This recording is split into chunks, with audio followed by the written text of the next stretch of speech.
Looking for a fast-charging, ultra-responsive stylus for your iPad? Meet the 2X Fast Charge Active Stylus Pen, designed for 2018 to 2025 Apple iPads. Take your creativity and productivity to the next level. Click the link in the video description to shop now on Amazon. Welcome to Spotlight Reports. I'm your host. Today, we're talking about the alarming censorship of the arts in America and how it's having far-reaching consequences on our film culture.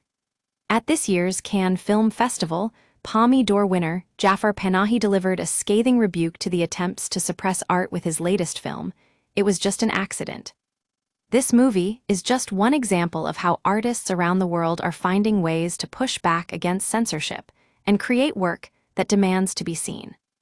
The Trump administration's decision to eliminate countless National Endowment for the Arts grants has had a devastating impact on American film culture.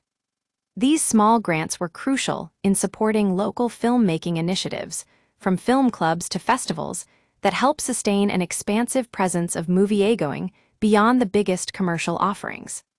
The decision to disperse these funds was a democratic process, with NEA administrators sharing dozens of applications for panelists to review and requiring written comments for each one.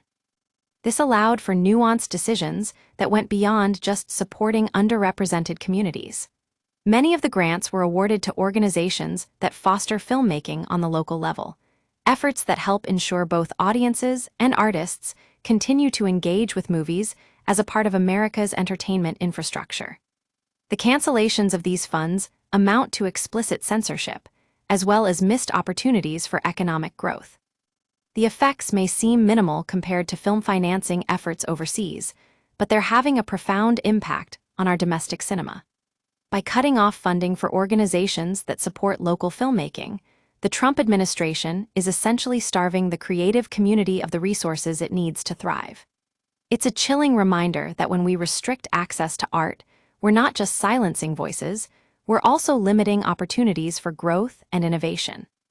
The Cannes Film Festival this year was instructive in unexpected ways. Filmmakers from Iran, Israel, and Ukraine were able to produce major cinematic works that contend with life under oppressive leadership, despite the risks involved. Take Jafar Panahi's It Was Just an Accident, which is a searing indictment of his own country's regime.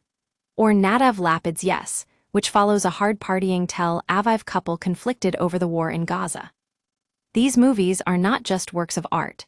They're also testaments to the power of creativity and resilience.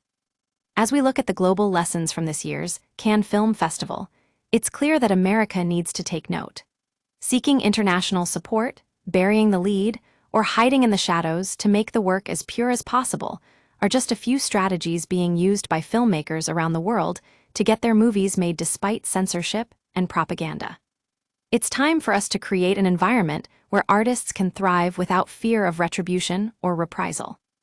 That means supporting our local film communities, providing resources for independent filmmakers, and creating spaces where creativity can flourish. It's not going to be easy, but it's essential if we want to preserve the freedom of expression that makes our country great. The censorship of the arts in America is a serious issue, and it's one that demands our attention and action.